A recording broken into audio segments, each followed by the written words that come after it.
and insensitive. Otherwise, she would have been in bed by now. Why would she be sitting here watching the door? Ah! Perseus was laughing hysterically inside, but outwardly he was smiling. Even though he managed to suppress his smugness, Ivisa still gave him an angry look. Don't misunderstand. I just suspect you died out there, Ivisa said coldly. Misunderstanding? What's a misunderstanding? Perseus shifted to a more casual sitting position. I was just lecherously looking at you, that's all. Ivisa looked to the side with a cold expression. Viscountess Angelina's birthday party was very lively tonight. Something very interesting happened. Would you like to hear it? Perseus moved closer, pulling up a chair with him. Not interested. But it's really interesting. It would be a shame if you didn't listen. I already said I'm not interested. Ivisa looked over, her tone icy, but seemingly tinged with anger. Perseus sat up straight and met her gaze silently. Why are you back so late? Ivisa said, her voice dry and lifeless.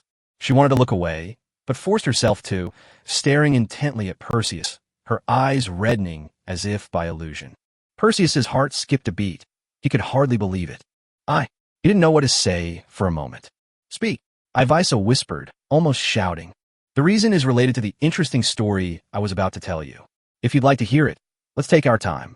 Anyway, don't rush me, Perseus said with a smile. Ivisa just stared at him. Perseus moved a little closer. Then, their knees were almost touching. Perseus laid out his entire plan against Gade. This matter was originally known only to him and Helen.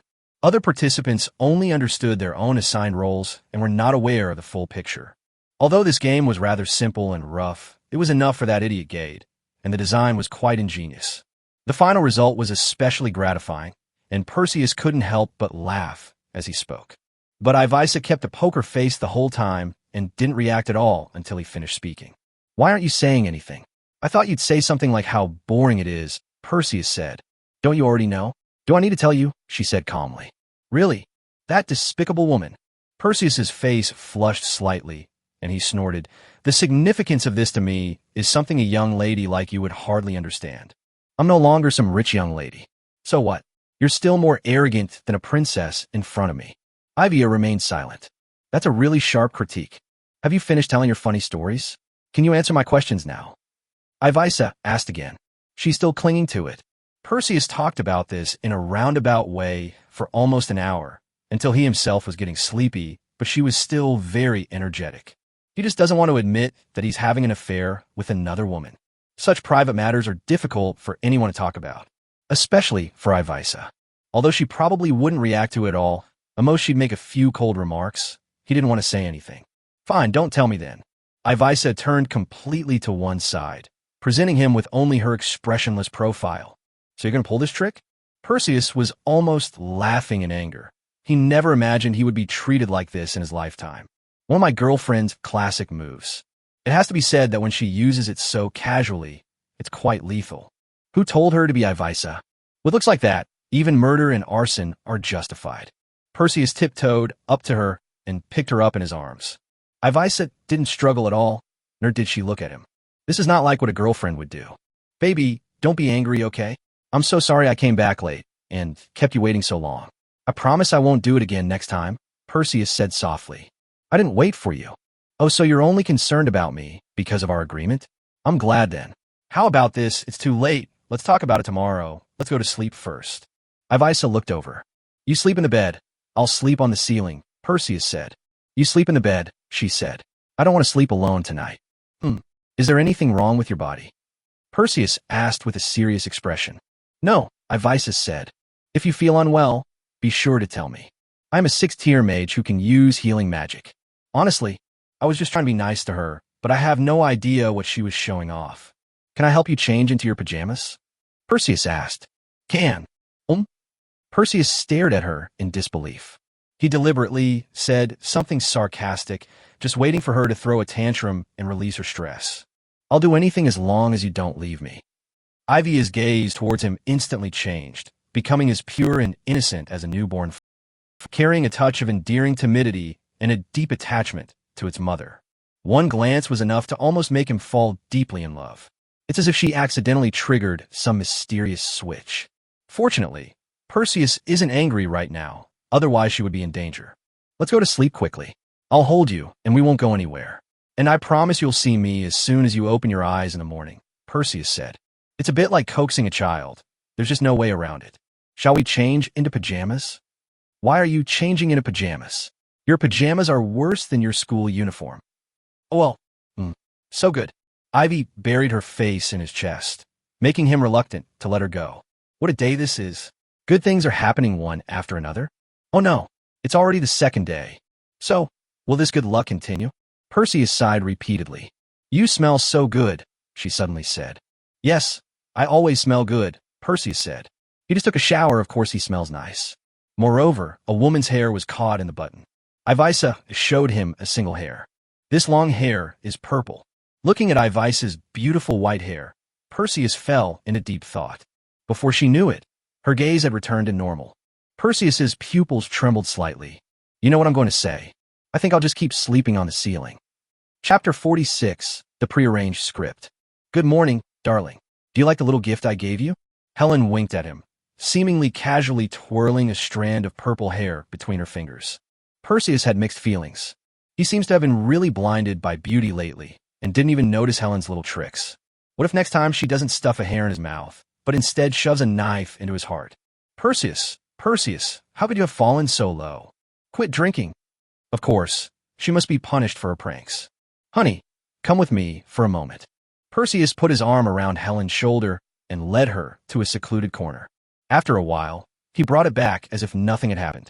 Helen blushed, lowered her head, gripped her skirt tightly with both hands, and obediently kept her legs together. Behave yourself until you get back to the classroom. Oh, Miss Ivisa, you don't look well today. Did you stay up late last night? N.A.N approached Ivisa with a smile. While Ivisa did stay up late, to claim that she looked unwell was pure nonsense. She was as radiant as ever, breathtakingly beautiful. Perseus knew this was called nitpicking.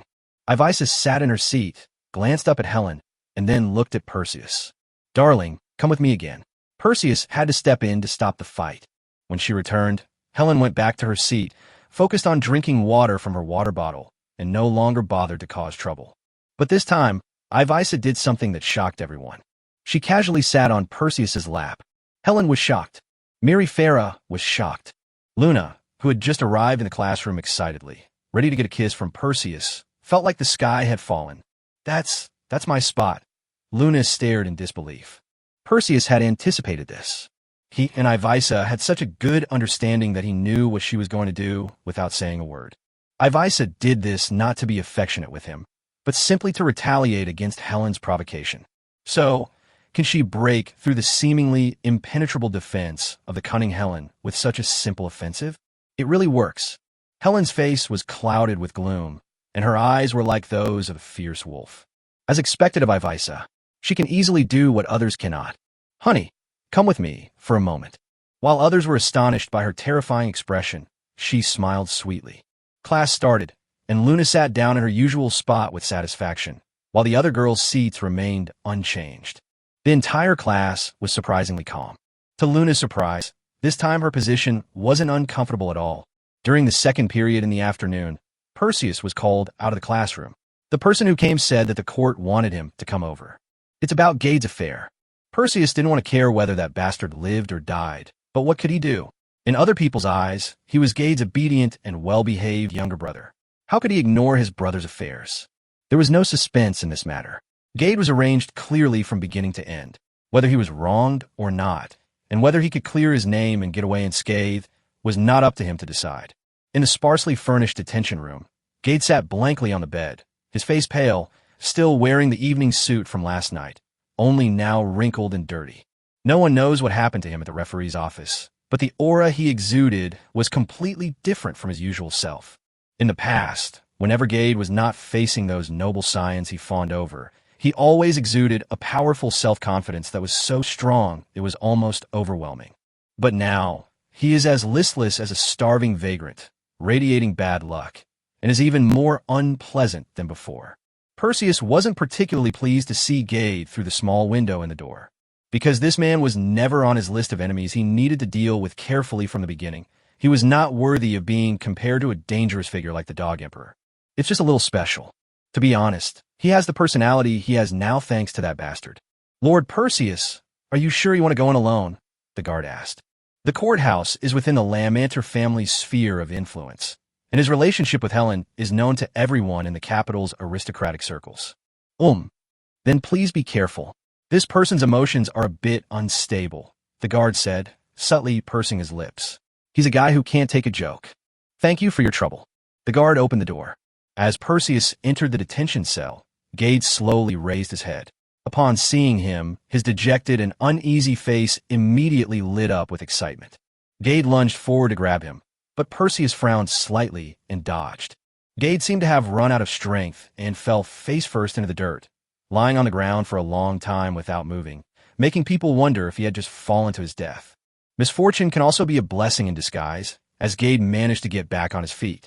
Perseus, suppressing his nausea, helped him to sit down over there, then stepped aside and looked at him with a serious expression. Perseus, have the results of my investigation come out? They proved I'm innocent, right?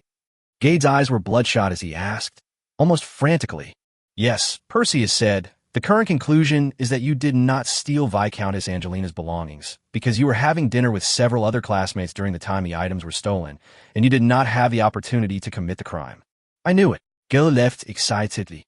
He started coughing violently as he laughed, his voice becoming even hoarser. They've concluded that you just accidentally bought stolen goods. Although the real thief hasn't been found yet, there's enough evidence to prove your innocence. They'll make these conclusions public, and everyone will know. Great, great. Now no one will call me a thief anymore. Ha ha ha. Gil left wildly. Second brother, you can go out now. Go back, take a shower, change your clothes, and get a good night's sleep, Perseus said softly. Gade's smile vanished abruptly, and he looked at him with an unprecedentedly unfamiliar gaze. Perseus, Gade said. What's wrong, second brother? Perseus smiled. Seeing his smile, Gade looked even more terrified and knelt down in front of him with a thud. Second brother, what are you doing? Get up quickly. Perseus said hurriedly. Perseus, I know I've wronged you a lot in the past. From childhood to adulthood, I've always hit you, scolded you, and often mocked and belittled you. I've never fulfilled my responsibilities as an older brother, but I know I was wrong now. Please forgive me. Okay, I really know I was wrong. Gade talked on and on, sounding very neurotic. Second brother, what do you mean by saying this at this time? Perseus frowned. Do you think I framed you to become like this? No. I wouldn't dare. I never thought that. You've misunderstood. Please don't tell the Duchess these things. This is all my bad luck. It's all my bad luck. It's no one's fault. It's just that I did too many evil deeds and am now being punished. So let's not talk about these things for now. Can you get up first? I, as your younger brother, can't bear to see you like this. Perseus helped Gade up. Gade stared intently at him. Perseus, will you forgive me? Of course I will forgive you. After all, we are brothers, Perseus smiled. Gade seemed a little incredulous, staring at him for a long time. Finding no sign of lying, he finally revealed a sickeningly obsequious smile. Perseus smiled. It's too late, Gade, it's too late. The word forgiveness has been absent from his vocabulary for a very long time. All those who hurt him, all those who harmed what he cherished, all met the same end. That is to repay this price 100-fold, 1,000-fold, and 10,000-fold with endless blood and tears. Becoming a laughingstock is just the appetizer. Next, he will ruin this scumbag's reputation. The next step was to be stripped of their noble status. Finally, it vanished from this world in an incredibly tragic way. Second brother, let's go. Perseus maintained his smile in the face of Gade's guilty, yet moved expression. Chapter 47, The Crown Prince Arrives. The court did indeed fulfill its duty by making the information public, helping Gade to shed the stigma of being a thief. However, this did not prevent him from becoming the target of ridicule throughout the academy. Whether it was his bad luck or his wonderful performance at the Viscountess's birthday party, it was a topic of great interest among his classmates. This could be considered a kind of widespread fame, right? As the person involved, Gade was too ashamed to continue attending classes. He spent all his time hiding in his apartment sleeping, only going out once a day to buy food, planning to wait until things calmed down before making any moves. But when will this storm pass? Maybe everyone will be tired of hearing these jokes by tomorrow. Perhaps